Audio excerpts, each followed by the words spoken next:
Eh bien, aujourd'hui, pas de fiction, pas de roman, pas de théâtre, pas de poésie, mais plutôt un témoignage. Un témoignage, je dirais, chrétien. J'ai le plaisir aujourd'hui de recevoir, pour cette édition de l'émission Entre les lignes, Arlette Esther Assis, qui vient me présenter son premier livre, un témoignage, né de nouveau, mais divorcé. On en parle maintenant dans le décryptage.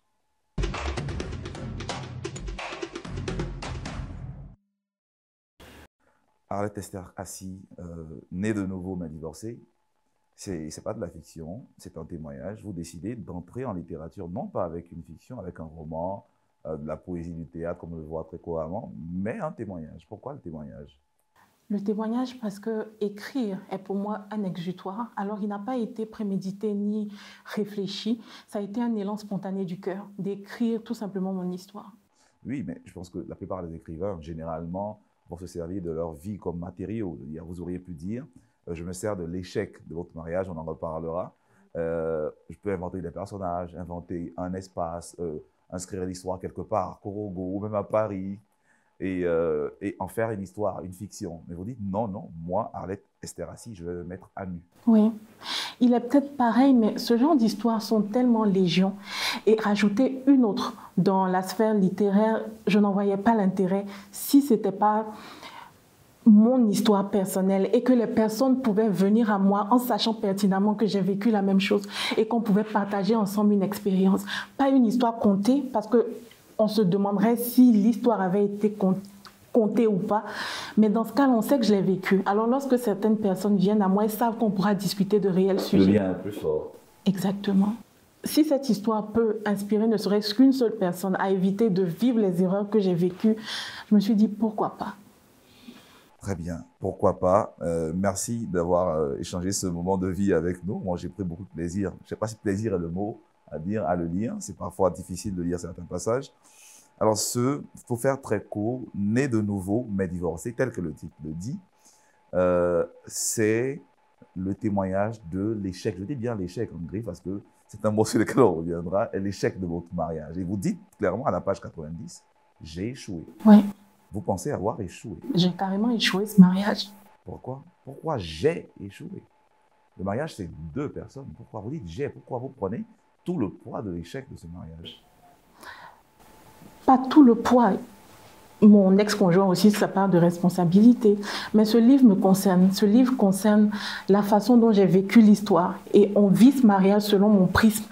Alors, j'ai échoué. J'assume ma part de responsabilité dans l'échec de ce mariage. C'est quoi votre part de responsabilité dans l'échec de ce mariage? Le fait de n'avoir pas compris les signes, certains signes. C'est peut-être la jeunesse, c'est peut-être l'enfance, c'est peut-être... Quand on est jeune, on pense que tout est possible. On pense qu'on sait quelque part un peu tout. On pense que le niveau, le degré de maturité qu'on a avec Dieu est suffisant pour nous empêcher certaines erreurs. Et je pense que c'est surtout ça. Ça nous permet de mieux revenir à la question de ce que vous appelez échec de votre mariage. Parce qu'au final, on conviendra que c'est l'obsession ou bien l'obstination pour le mariage, comme précepte biblique qui ferme vos yeux. Peut-être le pardon aussi, le pardon chrétien de dire, il commet des erreurs, il est violent envers moi parce qu'il l'a été, et bien je continue quand même à pardonner. Il va changer. Dieu est grand, il est amour. En réalité, la grâce, savoir faire grâce à son partenaire et à son conjoint.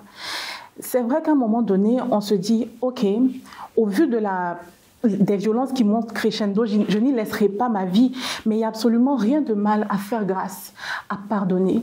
Et cette obsession pour le mariage, le mot obsession est un peu fort, mais la volonté d'être avec un partenaire établi par Dieu pour faire la volonté de Dieu, c'est ce que je voulais. Serge a-t-il été établi par Dieu? Je rappelle que ce n'est pas Serge Agnès-Sor. Il faut le répéter. Est-ce que ce Serge, dont on sait que ce n'est pas le vrai nom, je poserai une question à l'instant sur la question de l'anonymat dans votre témoignage, a-t-il été envoyé par Dieu pour vous? Je me suis rendu compte au fil du temps que non. Mais au départ, je le croyais. Au départ, j'ai rencontré un homme qui servait dans l'église, qui aimait Dieu, qui a fini même par être pasteur à la fin. Alors, à aucun moment, je n'ai pu penser que ça se terminerait ainsi parce que j'ai rencontré quelqu'un qui avait les critères et les qualités que je recherchais en quelqu'un. Ça veut dire qu'il n'a pas été envoyé par Dieu. Et vous le dites à un moment que c'est le diable. Oui. Donc, au final, c'est ni l'injonction sociale du mariage, ce n'est ni l'obsession chrétienne ou religieuse pour le mariage, les coupables. Ce n'est ni cet aveuglement de la foi qui veut coller des lectures peut-être très culturelles de la Bible sur nos réalités, c'est le diable. Solution rapide, hein, le diable. C'est le diable, ce n'est pas une solution rapide. Tout simplement parce que le fait que l'on dise que c'est le diable ne met pas à l'écart toute la responsabilité en fait de l'homme, de la culture et toutes ces choses que vous avez citées plus tôt. Tout simplement, ça signifie que quelquefois, le diable utilise ces choses pour ses propres desseins. Tout simplement, on dira. Mais la part de l'homme est totalement établie. Hein. C'est comme ça que je vois les choses. Très bien. Alors, ce témoignage, il est libre, il est véridique, il est très révélateur, sauf quand il s'agit de nommer les lieux et les noms. Vous témoignez, je pense que j'ai lu tellement de témoignages, que ce soit pour les génocides, pour les guerres, j'en ai lu énormément. Mais le principe de ce témoignage-là, c'est de nommer, de dire « c'était mon voisin, il s'appelait ceci ». Même au palais de justice, c'est pareil, hein, je nomme, je jure de dire la vérité, rien que la vérité. Vous dites la vérité, même pas la vérité sur l'identité des gens. Je reviens sur vos mots justice. Ce n'était pas un procès à mon ex-conjoint, il était qui il était. Ce livre, c'était un témoignage, comme on l'a dit tantôt.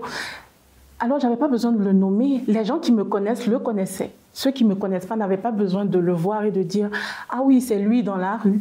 Il fallait aussi le protéger quelque part. Il continue sa vie simplement. Donc, je n'avais pas besoin de le nommer. Même le nom de l'église également. Ah non, surtout pas. Parce qu'il y a certaines personnes dans cette église qui ont un autre témoignage que le mien et je continue de fréquenter cette église. Je ne veux absolument pas jeter le discrédit sur cette église. Dans l'assemblée, il y a de bonnes et de pas bonnes personnes. Même dans l'entourage de Jésus, il y avait Judas. Qu'est-ce qu'on peut faire? Ce n'est pas la faute de l'église du tout. Alors, c'est un témoignage, je le répète, un témoignage chrétien. Pour avoir été enfant, accompagné ma tante qui me traînait partout dans les églises parce qu'elle voilà, elle cherchait ses miracles à elle aussi. Je pense qu'on a tous besoin de miracles au quotidien. Je retrouve les miens dans la littérature. Je sais que le témoignage chrétien est un moment clé parfois du culte. C'est un témoignage qui se dit à l'intérieur de l'église. Pourtant, là, vous décidez de sortir du cadre de l'église, du cadre du lieu de culte, du cadre de la famille chrétienne, pour l'ouvrir à l'extérieur. Pourquoi? Tout simplement parce que ce livre est surtout pour les personnes qui ne sont pas encore entrées dans la maison de Dieu, aussi bien que pour les personnes encore dans la maison de Dieu qui ne sont pas encore mariées et qui voudraient s'en inspirer. Parce que lorsqu'on vient à l'église, quelquefois, on n'est pas au courant qu'il y a certaines choses qui puissent ne pas aller forcément dans la parole de Dieu. On vient, on est une belle communauté, on est tous assis, on semble tous très spirituels et tout. Mais au milieu de ça, il peut y avoir des brebis galeuses, il peut y avoir des personnes qui n'ont pas réellement donné leur vie à Dieu, tout simplement. Et qui peuvent résulter à ce genre de témoignage. Et ça n'a rien à voir avec la position dans l'église de la personne. La personne peut être pasteur, peut être diacre, peut être bishop, peut être ce qu'on veut. Lorsqu'on n'est pas vraiment consacré à Dieu, on ne l'est pas. Alors, c'est juste une mise en garde. Et votre question est la bienvenue parce que j'ai reçu plein d'avertissements là-dessus pour des personnes qui disaient « Mais ce livre empêchera certaines personnes qui veulent se convertir de le faire, mais pas du tout. » Bien au contraire, venez, mais sachez que ça peut exister également. Finalement, comment parvenir à avoir une sorte de filtre qui permettrait de dire celui-ci est le bon chrétien, celui-là n'est pas le bon chrétien? Ce n'est pas à nous de juger, parce que de nous-mêmes, on ne peut le savoir. J'ai rencontré quelqu'un qui était à tous les cultes, qui était à toutes les veillées, qui organisait même mais on ne pouvait pas savoir. Mais je suis convaincue que le Saint-Esprit, à un moment donné, me l'a dit, mais seulement que je n'ai pas compris les signes. Je veux dire, ce qui est surprenant, peut-être on me croira athée en regardant cette émission, c'est cette obstination à vous accrocher encore à la foi. Pourtant, cette foi a été à la base de votre échec. Donc, la foi n'a pas été à la base de mon échec. C'était votre faute. C'était ma faute, parce que la foi est la foi. La Bible dit que Jésus est le même hier, aujourd'hui et éternellement. Ça veut dire qu'en lui, la Bible dit, il n'y a pas d'ombre de variation. Alors, je me suis trompée dans mon interprétation. Que dit Arlette Esterhazy dans son fort intérieur lorsqu'elle regarde son expérience? Que dit Arlette Esterhazy qui décide elle-même d'écrire ce livre? Ce n'est pas la Bible qui vous demande d'écrire un témoignage. Que dit la femme qui a souffert des affres de la violence conjugale, de la méchanceté d'un homme qui s'appelle Serge, avec S, pas E comme moi? Qu'est-ce qu'elle dit hors de la Bible, elle? Arlette Esterhazy n'existe pas en dehors de la Bible, c'est ça. Alors je n'ai rien à dire hors de la Bible. Ok, je ne réagirai pas à cette réponse. Nous non plus, entre les lignes, nous n'existons pas en dehors des lecteurs, l'instant lecteur maintenant. Je suis Ange Ariel et ma question est la suivante. Pourquoi continuez-vous de pardonner à Serge malgré les erreurs répétitives qu'il faisait?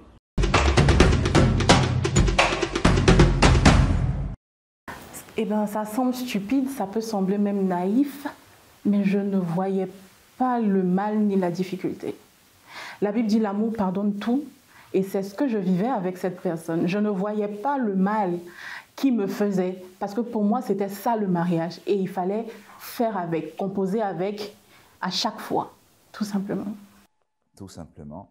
Et cela permet de poser une question sur l'institution du mariage, parce que je pense que tacitement, implicitement, ce témoignage permet également de réfléchir sur ce que c'est le mariage dans la société ivoirienne, mais également dans les églises ou même les communautés musulmanes ou hindoues, je veux dire, dans toute la société ivoirienne, sa composante religieuse. Au final, à quel point est-ce que le mariage est important au point où on peut nier sa propre liberté, nier son propre bonheur pour y entrer? C'est tout là l'essence de ce livre, mettre en garde. Parce que nous remarquons ces temps-ci cette vague de volonté perpétuelle de la jeune femme surtout. Encore une fois, la jeune femme, parce que les hommes n'ont pas cette horloge biologique qui parle. Donc, c'est pas grave, à n'importe quel âge, on peut se marier, on peut avoir un enfant, contrairement à la femme qui a ce poids-là. Et ce qui nous emmène très généralement à vouloir se marier. Mais regardez juste les réseaux sociaux. La volonté des femmes, c'est ça. Et est-ce qu'on doit sacrifier sa liberté? Est-ce qu'on doit sacrifier son propre bonheur exactement. D'où ce livre. D'où ce livre, tout simplement, ça n'a pas besoin d'être. On peut être très heureux célibataire tant qu'on n'a pas trouvé, et chrétienne surtout. Et tant qu'on n'a pas trouvé la bonne personne, le mieux c'est de continuer à marcher dans sa foi, à rester célibataire, à aimer le Seigneur. Parce que la condition de divorcer est plus difficile que celle de célibataire. L'Église déteste-t-elle les célibataires? Au point où il y a une forme de compétition au mariage. C'est une très jeune, on voit de plus en plus de jeunes. Bah, tant mieux, c'est tant qu'il y a de l'amour, on ne va pas critiquer les choix d'âge pour se marier, mais on voit de plus en plus de jeunes courir au mariage. Et généralement, ce sont les communautés religieuses. Est-ce qu'il y a une forme de haine, de célibatariat-phobie dans les églises? Je ne le dirais pas ainsi, mais nous savons toute la beauté qu'il y a dans l'institution du mariage. C'est Dieu qui l'a créé. Et dans le mariage, il y a cette complicité de... La Bible dit que une seule personne poursuivra 1000, mais à deux, vous poursuivrez 10 000. Alors, il y a beaucoup plus de choses à faire quand on est à deux. Voilà pourquoi l'Église aime les mariages. Et l'Église encourage les mariages. Et il ne faut pas mentir aussi, quand on se marie... Encourage ou enjoint au mariage? Je dirais encourage, pas enjoint. Encourage les mariages. Parce que dans la plupart des communautés, ce ne sont pas des mariages type hindou dans les temps passés où ce n'est pas des mariages arrangés. Tu choisis ton partenaire ou ta partenaire, tout simplement. Il n'y a pas parfois des révélations? Tel conjoint, j'ai rêvé que tel conjoint, je pense, moi je ne l'ai pas vécu, hein, je l'ai vu dans les films, donc je me demande si ça se passe comme ça. Tel conjoint, j'ai rêvé que tel conjoint a été fait pour vous, ça n'arrive pas parfois? Ça a pu arriver, tout simplement, mais écoutez, dans cette histoire de foi, il y a eu quelquefois des bavures, mais c'est tout simplement pas les exemples que nous devons regarder tout le temps, parce que ça arrive peut-être une fois sur 100. Vous avez parlé de cette chante dont la mort avait défrayé la chronique, Osinachi, j'oublie le nom de famille, au Nigeria. Cela me permet de poser également votre histoire, parce que vous n'étiez pas loin de là. On ne va pas dévoiler, parce que sinon il n'y aura pas d'intérêt à lire le témoignage, il y a tellement de choses. Mais comment est-ce que finalement, vous, avec votre expérience, pensez que l'Église gère la violence conjugale? Très souvent, les responsabilités sont partagées. Les personnes victimes de violences conjugales ne parlent pas tant qu'elles ont envie de rester dans le mariage. On parle généralement quand on en sort, mais quand on est dedans, c'est Alléluia, Amen, tout va bien, on a l'alliance. Peut-être parce qu'on a peur de retomber sur la loi du remariage aussi? Je ne crois pas. Quand on souffre vraiment, les conséquences, on s'en fout. On veut juste y aller, on veut juste en sortir. Mais ces personnes ont peur. Et généralement, quand on va vers quelqu'un pour partager ces histoires de violence conjugale, personne ne vous dira divorce. On dit sors et reviens. Et la chose qui est la plus choquante, c'est qu'il n'y a pas de suivi réel, psychologique ou je ne sais quoi, qui est donné à la personne. qui fait subir les violences. Donc on prie et on dit il faut changer, mais généralement ça ne change pas. Prenons votre cas, même si vous ne l'avez pas fait assez tôt, et ce n'est pas votre faute, évidemment vous étiez sous l'emprise de certaines choses. Si vous aviez dit à la communauté religieuse que mon homme me battait, mon homme est à l'origine de la perte, du décès de mon enfant, comment pensiez-vous que votre communauté aurait réagi? Est-ce qu'elle aurait demandé le divorce? J'ai fini par le dire, mais à la fin, quand j'étais déjà décidée à partir. Et ça a été des réunions, ça a été des mises en garde, mais ça ne suffit pas en cas de violence conjugale. À la personne concernée, que c'est des choses qu'il ne faut pas faire. Mais la personne sait que c'est mal, mais c'est une pulsion. Donc, il faut plus que c'est mal. Mais pourquoi est-ce que l'Église n'exige pas le divorce, la séparation? Tout simplement parce que Dieu est le divorce. Et ce n'est pas la solution qui est préconisée. Lorsque vous voulez divorcer, et je ne veux même pas le dire comme ça, parce que ça fait, je vous encourage à divorcer, mais pas du tout, c'est très dur, ni entrer, même pas, surtout pas. Mais c'est une décision personnelle pour laquelle il faut assumer à 100% les conséquences. Alors, on ne dira pas divorce. Personne ne vous dira de divorcer. Il y a des... je sais pas, je commence à bégayer, mais il y a de la violence. On ne vous dira pas de divorcer. On vous dira de vous séparer. On vous dira de vous séparer, on dira... Le temps à chacun de guérir. De guérir, exactement. Mais généralement, pour les exemples que j'ai eus dans ce genre de situation, le retour est pire. Eh bien, ici, au temps de revenir, on nous dit à nous de partir pour les grandes plumes afin de rendre hommage à des grandes figures de la littérature africaine ou internationale. Grandes plumes.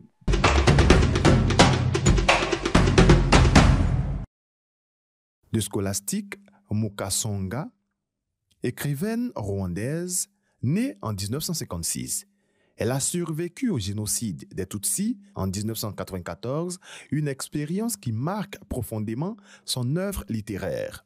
Après avoir émigré en France, elle a commencé à écrire pour témoigner et préserver la mémoire de sa famille et de son peuple. Son premier livre intitulé « Inyenzi » ou « Les cafards » paru en 2006, est un récit autobiographique sur sa vie avant et pendant le génocide. Notre-Dame du Nil, paru en 2012, un roman qui décrit la vie dans un internat de jeunes filles au Rwanda à la veille du génocide, a remporté le prix Renaudot. Mukasonga a également publié La femme aux pieds nus, paru en 2008, un hommage à sa mère et à toutes les femmes Tutsis. Son œuvre est caractérisée par une écriture poignante et un engagement à témoigner des horreurs du génocide. Notre-Dame du Nil, un roman que j'ai adoré, que j'imagine que de nombreux lecteurs et lectrices d'entre les lignes ont adoré également. Je vous suggère de lire tous les livres de cette brillante écrivaine rwandaise qui est également écrit des témoignages, mais qu'elle met en fiction. Déjà lu Scholastique Mukasonga? Jamais. Je vous suggère de la lire. Puisque vous préparez déjà une mise en fiction, ça pourrait être déjà une sorte de mise en bouche pour voir comment est-ce qu'il prend pour mettre en fiction son expérience du génocide Tutsi, un massacre atroce. On revient à notre témoignage. En plus du mariage, il y a également une réflexion sur la soumission, de façon tacite. Il y a eu ce débat qui a fait les choux gras des réseaux sociaux il n'y a pas très longtemps sur la soumission. Tout le monde en a parlé, même moi, sur mon profil Facebook, j'en ai parlé également sur la soumission. Au final, c'est quoi la soumission pour l'Église, pour la chrétienne que vous êtes? Alors, avant de parler de la soumission, on parlera du début de cette partie où la Bible dit « Soyez soumis les uns aux autres ». C'est comme ça que ça commence.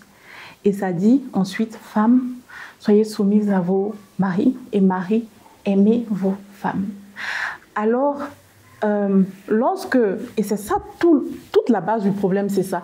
Lorsqu'on omet le début et la fin de cette partie, exactement, et qu'on se concentre sur femmes, soyez soumises, c'est là où toute la dictature naît.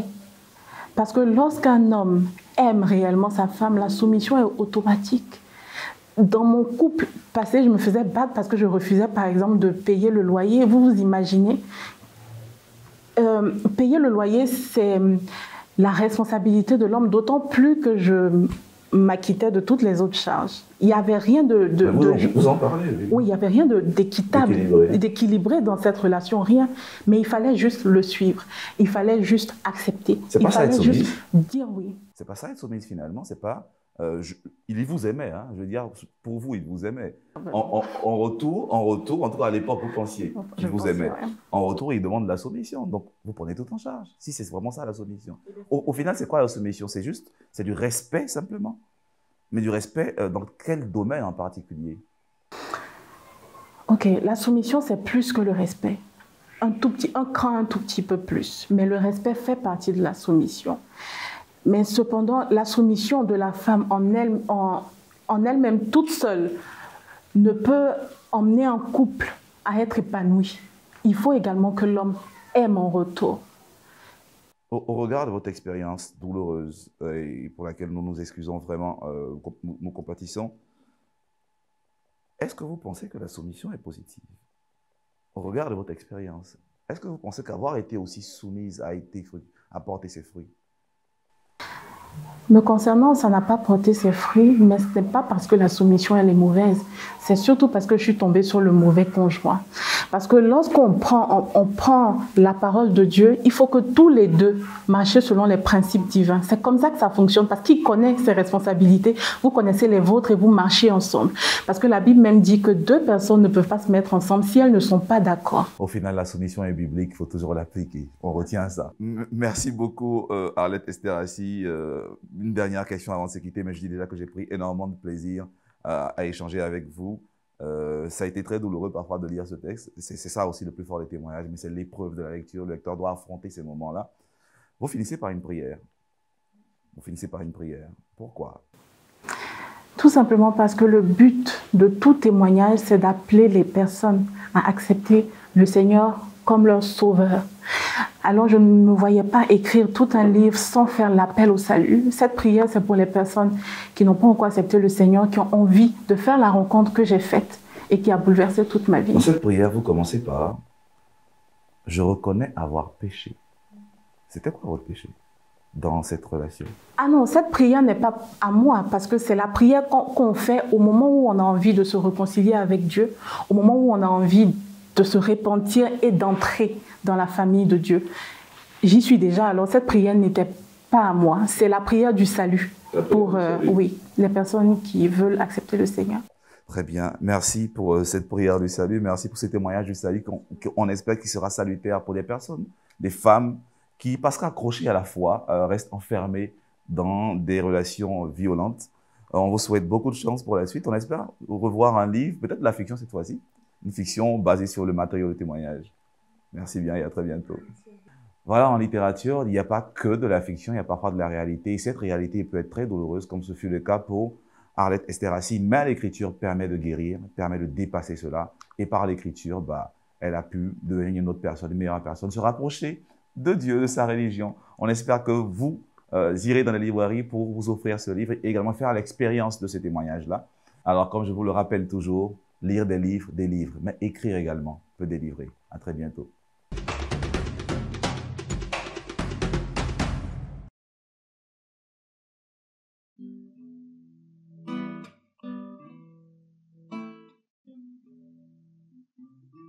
Il fait jour et je suis toujours noir. L'histoire a peut-être oublié mon nom, elle a peut-être perdu la mémoire. Je porte mes rêves dans mes poches et elles sont vides. Chaque goutte de mes larmes abreuve la terre aride. Je suis bercé tous les soirs par le chant mélancolique de la solitude. Autour du mets, j'ai l'impression de manger ma propre chair, ma propre négritude. Mon corps a imbibé toutes les salives du monde. Ma tête est pleine de neige, je perds des ondes. Monsieur le préfet, au nom de Dieu le plus parfait, je veux une carte d'identité, s'il vous plaît. Qu'elle soit blanche, jaune ou orange, qu'elle soit d'Afrique, d'Asie, d'Amérique ou d'Europe, je veux une carte d'identité, s'il vous plaît. Je veux une carte d'identité, s'il vous plaît. Je suis la lune d'un autre ciel. Je suis le miel d'aucune abeille. Mon nom, je ne sais plus. Il y a 2 ans, j'étais Arthur.